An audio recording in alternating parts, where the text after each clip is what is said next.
Hi guys, Bigg Boss Malayalam season 6 ഇനി വരാനിരിക്കുന്ന സംഭവബഹുലമായ പല നിമിഷങ്ങളാണ്.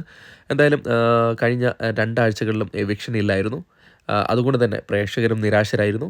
എന്തായാലും ഇന്നത്തെ ലാലേട്ടൻ്റെ എപ്പിസോഡ് കഴിയുമ്പോൾ തന്നെ ഒരു എവിക്ഷൻ ഉണ്ടാകും എന്നാണ് പ്രതീക്ഷിക്കുന്നത്.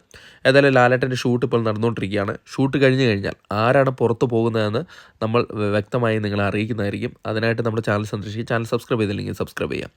ഇത്തവണ ഒരു ഡബിൾ എവിക്ഷൻ ആയിരിക്കുമെന്നുള്ള കാര്യത്തിൽ യാതൊരു സംശയവുമില്ല.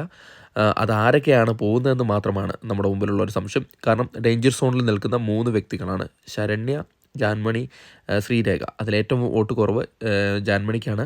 തൊട്ടു പിന്നാലെ ശരണ്യയുണ്ട്, പിന്നെ ശ്രീരേഖയുണ്ട്. ഈ 3 പേരിൽ ഒരാൾ ഇന്ന് എന്തായാലും പുറത്താകും. അതിനുശേഷം സെക്കൻഡ് എവിക്ഷൻ എന്തായാലും നാളെയോ ഇല്ലെങ്കിൽ മിഡ് വീക്ക് എവിക്ഷനായിട്ടോ വരും. അതോടൊപ്പം തന്നെ സന്തോഷകരമായ മറ്റൊരു വാർത്ത എന്ന് പറയുന്നത് സിജോ തിരിച്ചു വരുന്നുണ്ട്. സിജോയുടെ തിരിച്ചുവരവ് കൊണ്ട് തന്നെ ഒരു എവിക്ഷൻ എന്തായാലും മിഡ് വീക്ക് എവിക്ഷനോ അല്ലെങ്കിൽ ട്രിപ്പിൾ എവിക്ഷൻ വരെ നടക്കാൻ ചാൻസ് ഉണ്ട്. അതിനായിട്ട് നമുക്ക് കാത്തിരിക്കാം. ഏതായാലും ഇന്ന് ലാലേട്ടൻ്റെ എപ്പിസോഡ് ഷൂട്ട് കഴിയുമ്പോൾ നമ്മൾ നിങ്ങളെ കാര്യങ്ങൾ വ്യക്തമായി തന്നെ അറിയിക്കും.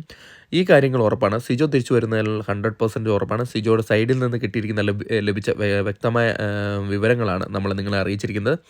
സിജോ ഹോസ്പിറ്റലിൽ നിന്ന് ഡിസ്ചാർജ് ആയിട്ടുണ്ട്. അപ്പോൾ സിജോ എന്തായാലും ഈ ആഴ്ചയിൽ കയറുമെന്നുള്ളതിന് യാതൊരു ഡൗട്ടുമില്ല. ചിലപ്പോൾ ബുധനാഴ്ചയോ ചൊവ്വാഴ്ചയോ ആയിരിക്കും.